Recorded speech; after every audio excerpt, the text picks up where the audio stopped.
So far, Secretary, ano po ba ang ginagawa ng DILG patungkol po doon sa issue na yun? Well, unang-una, no, alam nyo, mahirap ang lokasyon ng ating bansa.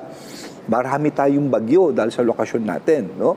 In fact, minimum of about 20 typhoons, no? 20 mga bagyo ang dumal. At hindi pala yung ating lokasyon ay nasa ring of fire. Ibig sabihin nito, gumagalaw ang nasa ilalim po nito. No? Kaya ang ating lindol ay higit kumulang 100 hanggang 150, from small tremors hanggang sa malalaki.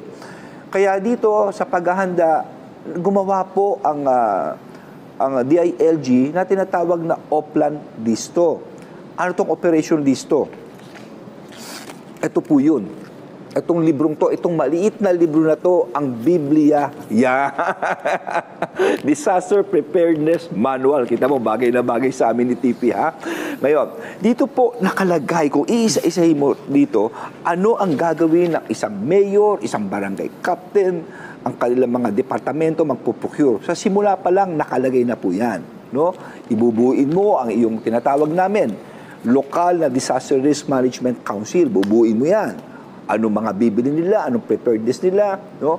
At nandito po lahat yun. Ngayon, depende po ito sa mga dumarating. For example, pag-usapan natin ng bagyo, TP. Kung bagyo ang darating, hinati yan sa 3. Alpha, Bravo, Charlie.